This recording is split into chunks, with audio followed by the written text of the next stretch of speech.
Project Management Insights, providing project managers with professional development in the interpersonal skills areas of leadership, team building, and communication.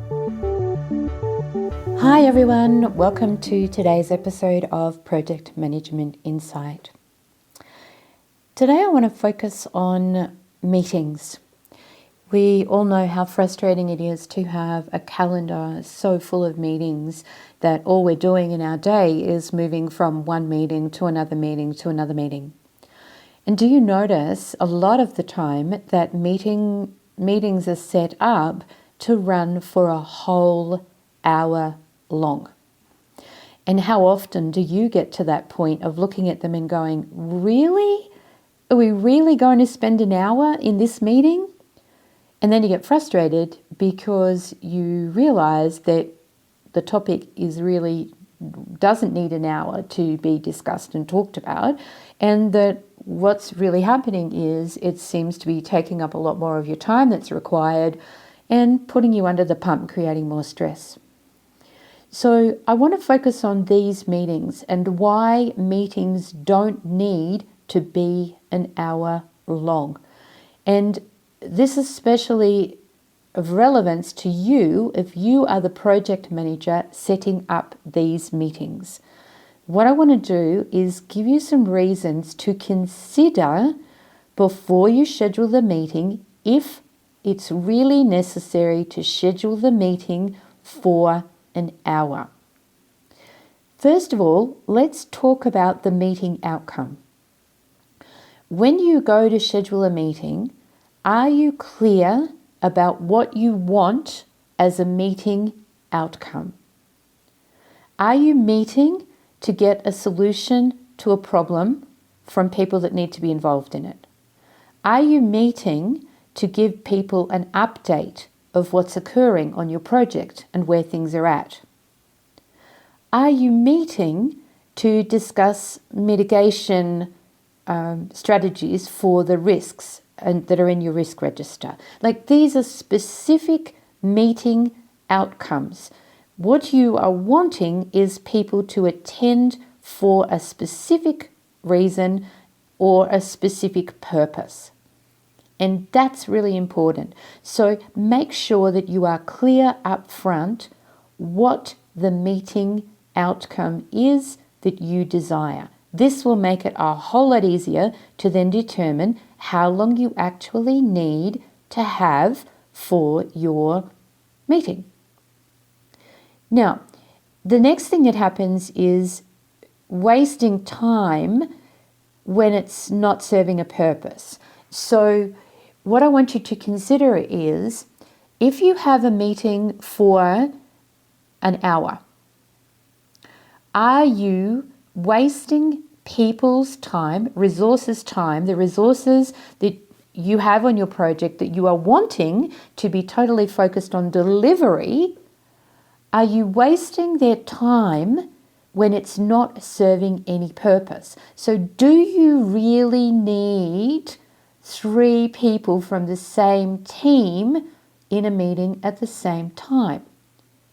Or could you invite one person from the team as that team representative, and up front, as soon as you open the meeting, ask these team representatives to go back and feedback to their other team members, what's happened in the meeting.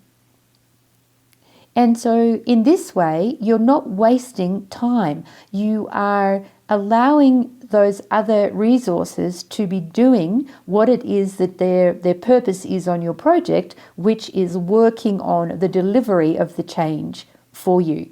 And so think about it, what it is, what's the purpose for each of the people that you want to invite in to have in your meeting, and is the reason for them coming to the meeting going to disrupt them completing the main purpose of why they're part of your project team? It's really important, and it's a value then to know that you're not having too many people in your in the meetings that you're holding, and that the people that are there for the right reasons.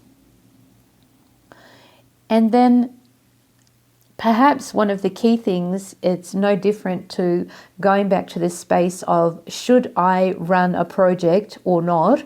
And the best thing to do is to be able to say no before the project even started. Same principle here.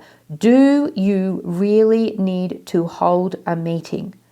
Ask yourself that question. Is there another way for you to get the desired outcome that you want without holding a meeting? I can tell you that I initiated this in my own projects.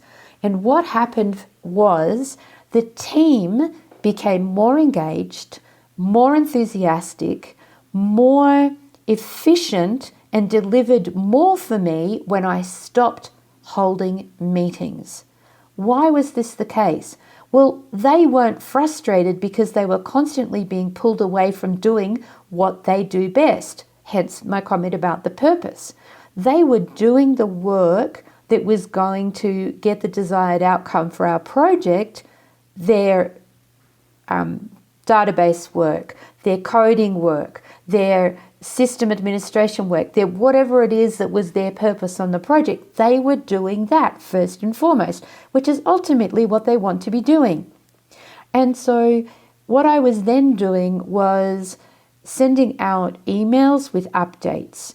I was updating bulletin boards and places where the team was interacting. So rather than having a meeting, if I had an issue, I would post it on the team's workboard, and the people would then respond more in real time, and there would be an open discussion about it, just as if we were in a meeting, and I didn't have to pull them away from their desks. And so they were more efficient and at the same time more engaged in what was going on. So really consider next time you go to schedule a meeting, what is the desired outcome? If you're not clear on that first, don't schedule the meeting. How many people do you need in the meeting? Do you need everybody that you were initially going to put in, or could you have less people and get the same desired outcome? And then, do you need to hold the meeting at all? Is there another way for you to get your desired outcome or to achieve what it is that you want to achieve without holding a meeting?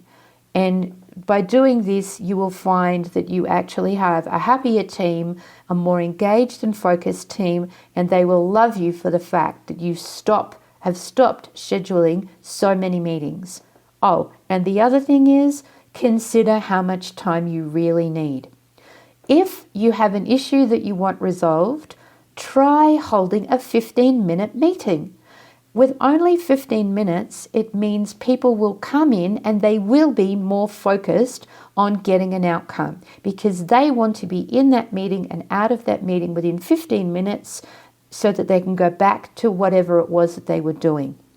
Try it. 15-minute meetings I've found have been very, very productive, very, very useful. And again, they give everybody back 3/4 of an hour of their time to go back to the work that they're supposed to be doing for delivering of your project.